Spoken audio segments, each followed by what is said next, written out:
Okay. So let's start by talking a little bit about the solo 401k. Okay, great. As the name implies, in order to create a solo 401k, you got to be a one-man show. So you're one doctor, no employees. Okay. What that'll do is it'll give you an opportunity to contribute to a 401k plan. And then when you add profit sharing to that, you could also end up contributing up to $66,000 per year. Okay. There is an exception to the solo 401k rule, and that is if the only employee you have is your spouse, you could still do a solo 401k, and both of you could contribute to that. Very powerful tool. And also with the solo 401ks, typically they're off-the-shelf packages, like Invesco is the one we work with a lot. The cost of setting it up is about $10. There's no administrative cost to doing it. So it works very, very well, where if you have a larger practice, the administrative costs could get very expensive, very, very quickly. So solo 401k, in my opinion, for most docs is going to be the way to go if they're a one-man show with no employees. So it gives you the tax savings, and within the 401k component, you could put away up to $22,500 into a Roth 401k. So those of you that said, you know what, I don't want to do traditional, now you have an opportunity to sock away $22,500 a year, and it could be $30,000 a year if you're 50 or older, into that solo 401k plan. Big deal, big difference, and down the road, that'll be all tax-free. The low administrative cost I already spoke about. And what I have in front of me here right now is a chart just comparing a simple plan to a SEP to a profit-sharing 401k. So I'm just going to highlight a couple of these numbers to you, but this would be very useful if you could put this up on the screen. Sure. Yep. When the time comes. Absolutely. So let's assume you're before you go into the chart, John, if I could just make one add-on point. I think a lot of people hear, well, I'm a solo show independent contractor. How could I employ my spouse?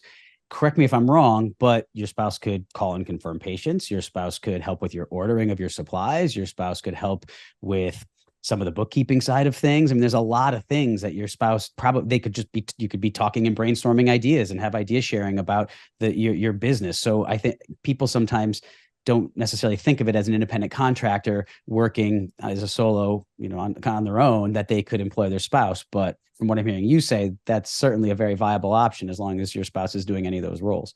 Exactly. So the key here is you can't make up a fiction and say your wife's working there and she's not. You got to pay her for actual services rendered.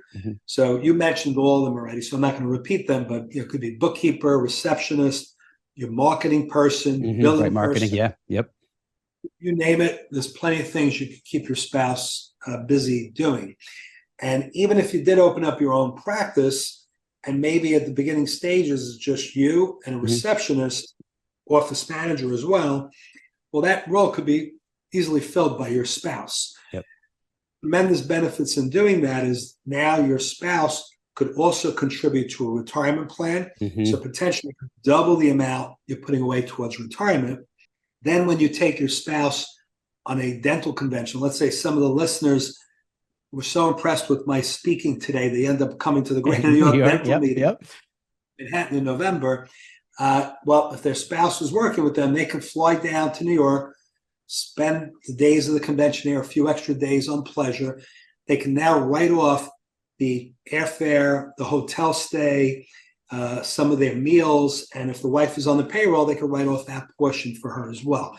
So the tax planning strategies here are enormous, but even in the retirement planning area, and employing your spouse or children, we always talk about that when we do our tax planning with clients, but it also adds value to the retirement planning side as well, as I just mentioned. Great. I appreciate you elaborating on that. So sorry. So you were on the going over the contribution limits with the different charts. So I want to just give you a few comparisons at different income levels. So let's assume it's a young dentist just starting out in practice. He's not doing great.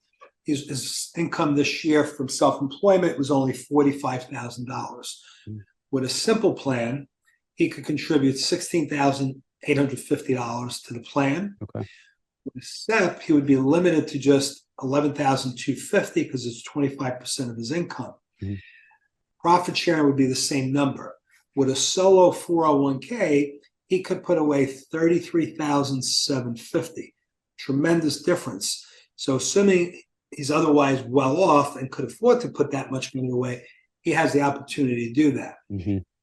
On the other side of the spectrum, let's assume a dentist is making $175,000. He's self-employed. With a simple plan, he can only contribute $20,750. With a SEP and profit sharing plan, he could contribute $43,750. Mm-hmm. With a solo 401k, he could reach the $66,000 contribution amount. Mm-hmm.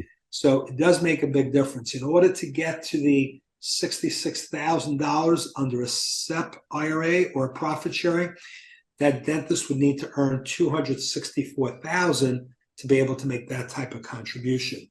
So again, depending on the dentist's situation, one may be better than the other, and that's something we have to always decide based on the facts. And guess what? Every year, the facts change, right? Mm-hmm. Income could go up, you could get married, you could have a good year, you could have a bad year.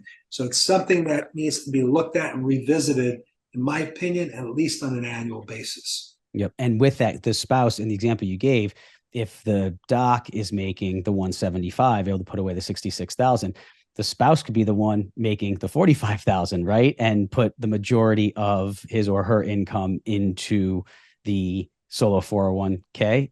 Am I thinking that correctly? Because then you'd still have the bulk coming from the highest wage earner, and you can maximize the retirement of the significant other. Absolutely correct. And that, in addition to that, for those people that love the idea of a Roth, tax-free income in retirement, both of them could do $22,500 each into a Roth. Imagine doing that for 10 or 20 year period. It'd be a great place to be down the road.